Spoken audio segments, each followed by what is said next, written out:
Objectives for today: to know and use the factor theorem. The factor theorem, the binomial x minus r is a factor of the polynomial px if and only if pr equals 0. So for example, if I had x minus 2 divided into x to the third plus 4x squared minus 3x plus 2. X minus r is what is being referred to as this, and px is the polynomial. And x minus r is a factor of pr, which would mean this is a factor of this, if and only if P of r equals 0. So you're plugging in this. But look at how it's written. It's minus r. It's no different than the point slope form of an equation where you had the general form has a minus in it. This has a minus in it here, which means if it's minus in the problem, you're just putting in r without the minus sign. If it's plus, if you ever have an x plus r, you have to do the opposite and use a minus sign. And here comes an example. X plus 2 divided into x to the third plus 3x squared minus 2x equals negative 8. This is a yes or no problem, but you still have to work it out. There's no division to do. We simply want to answer yes or no. Is this a factor of this? And remember, the formula had x minus r. In the problem here we have x plus 2. So instead of using 2, we're going to use negative 2. And you simply plug in negative 2 all the way through for every place that you see an x. And then go back and simplify. That's a negative 8. This would be a 4 times 3, which is 12. And then you have a double negative here to get plus 4, and then a minus 8. So negative 8 plus 12 is 4, and then plus 4 minus 8. That simplifies down to 8 minus 8, which indeed is equal to 0. So if you come out with 0 on this, then the answer is yes. This would be a factor of this. That means you can divide it into it and there is no remainder. We want to answer yes or no. Is x minus 3 a factor of x squared minus 6x plus 0? Notice that the x minus r portion does have a minus sign in it. It's x minus 3. So you will be plugging in 3 everywhere you see an x.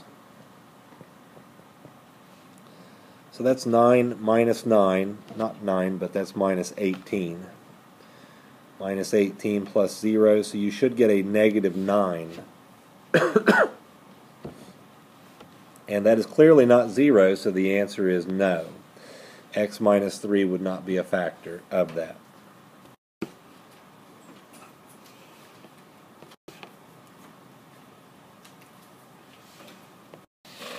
We want to see if this is a factor of this. Since we have a minus sign, we're going to be using 3. So it's 3 squared minus 5 times 3 plus 6. That is 9 minus 15 plus 6, which is negative 6 plus 6. Answer is 0. Therefore, the answer is yes. The answer on this one, you can do it several ways. You can cross-cancel or cancel top to bottom or multiply straight across. But you're going to end up with x to the 10th, not supposed to be that large, and then over x to the 7th. And the answer is indeed x to the 3rd.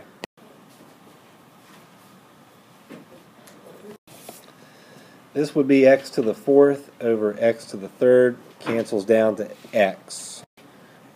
Last bonus.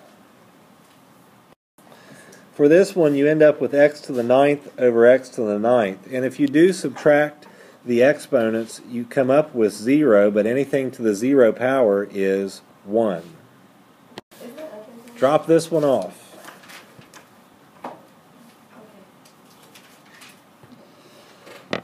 On this one, you have x minus 1. We want to see if it's a factor of this. We're going to use 1. So 2 times 1 cubed minus 2 times 1 minus 3 is 2 minus 2 minus 3, which is 0 minus 3. It is negative 3, which means the answer is no.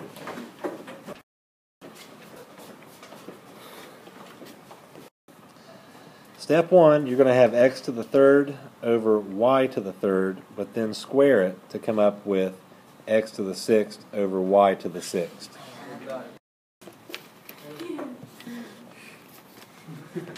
This one should be x to the third over y to the second, but when you square both, you should have x to the sixth over y to the fourth.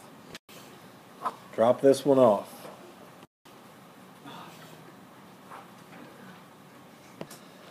We want to find out if this is a factor of this. We must use 4 since we have a minus sign there.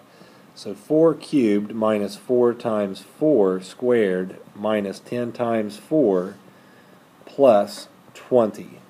That would be 64 minus 64 minus 40 plus 20. That's a 0. Negative 40 plus 20 comes out to be negative 20. So the answer is no.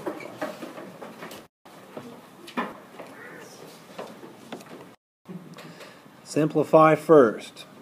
That's going to cancel to y to the second, and this cancels to an x on the bottom, but you have to square both.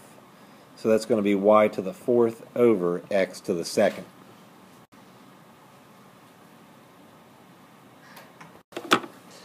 X to the sixth will cancel out with itself. This cancels out to simply y, and if you square that, you have y squared.